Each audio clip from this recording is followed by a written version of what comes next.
Hello ladies and gents, my name is Phil from Small Robot Tabletop Hobbies. Today I've been sent Invisible from Korona Games. It's coming to Kickstarter, February 2018. Plays a lot like Dobble. If you like that sort of game, stick around. See if this is something that you might be interested in backing.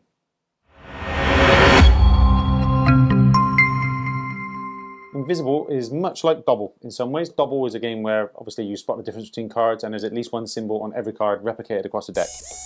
In this game you are playing with a deck of cards with certain characters on them, and there are various objects in the picture and you need to spot which items are missing, which item is the only one present, or which items are actually invisible, or are they all gone. It plays really quickly. It's for ages 5 and up. It takes about 10 to 15 minutes, so it's a filler game. There's lots of variants to play the game, so let's get to the table and take a look at the setup. In the base game you get 2 characters, which is a wizard and a witch.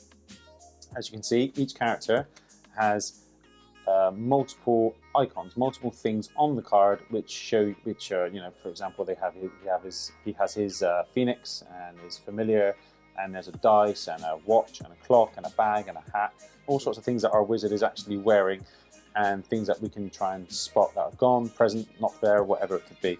The game is played in this way. You set out your 16 icon cards in a square like so, and you put your reference cards somewhere nearby. You shuffle your deck of cards that you're going to be playing with, and you put them next to the card. The first player grabs a card, puts it in the middle, and then the first person to see what is missing from the card shouts it out and puts their finger on an icon. So for example, in this one we can see that the vase is missing. So in this picture the vase is present there, but not present here. So the player would shout out, say vase, jug, whatever it may be, and yep, you're correct, in which case you take this card, put it on your pile, and that becomes your card. You're 1-0 up. You then draw the next card, and you continue on through the game like so.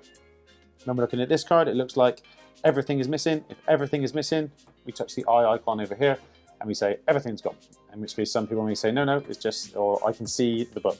Because on some cards there are 1 item, some cards there are no items, some cards there are all items, and some cards there are one item just missing. So there's variation in the game when you play it that way. So you select the eye and you say, yeah, you're correct, in which case the second person gets that card because they won it, and it goes on their pile.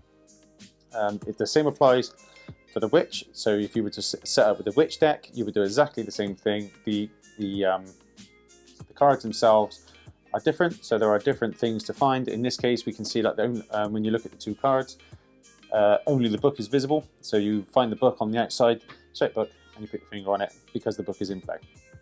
Again, you would win that card.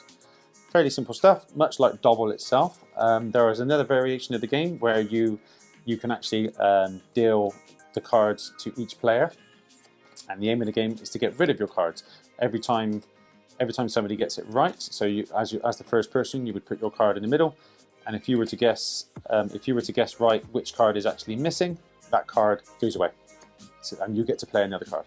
So say you start the game with 10 cards, every time you guess a card correctly, you get to play a card from your hand, in which case you dwindle down your deck quicker. And obviously there's another variation of playing the game, which is you could shuffle all the cards together, which means you would put all the wizards and all the witches together, have both cards out, and the game would last a lot longer with quite a lot of cards in the actual deck to play. Very simple, probably good for young ages, and there are some variations, and there's various things to do in the game. Well, that's Invisible. It's coming to Kickstarter February 2018. It's basically spot the difference, what's missing, what's there, what's not, what should be there, and a little bit of dexterity where you reach out and you grab a tile to say the bag is missing, or it's only the bag present, or there's nothing present, or everything's present. So there's 4 ways to play the game. When you play it with just the wizard or the witch on their own, it gets a bit samey, a bit quick, I think.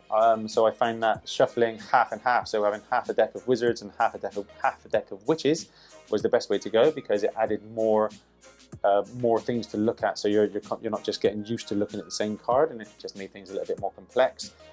This is going to be retailing at $20 on Kickstarter, and I think the additional decks are going to be $15 and $10 respectively, depending on which ones you buy, I assume. Probably nice to have more characters and more decks in the game, so that you can actually shuffle them all in together and get them all on the board at the same time. There are levels of complexity, so obviously you can play a game where you're collecting cards, or play a game where you're trying to get rid of your cards, or there's various other ways to play the game. This is all prototype material. The instructions are prototype. They need some work. Their English translation isn't very good, so that hopefully that'll get sorted out during the Kickstarter so the instructions are better. Other than that, if you've got kids who like Dobble, they'll probably enjoy this, in which case I don't think you can do too badly by backing it on Kickstarter, just because it's actually nice artwork. It's not just looking at icons like you are on Dobble. So keep your eyes open. I'll put the link to the Kickstarter in the show notes when it goes live. Otherwise, thanks for watching. My name's been Phil, and I will see you on the next video.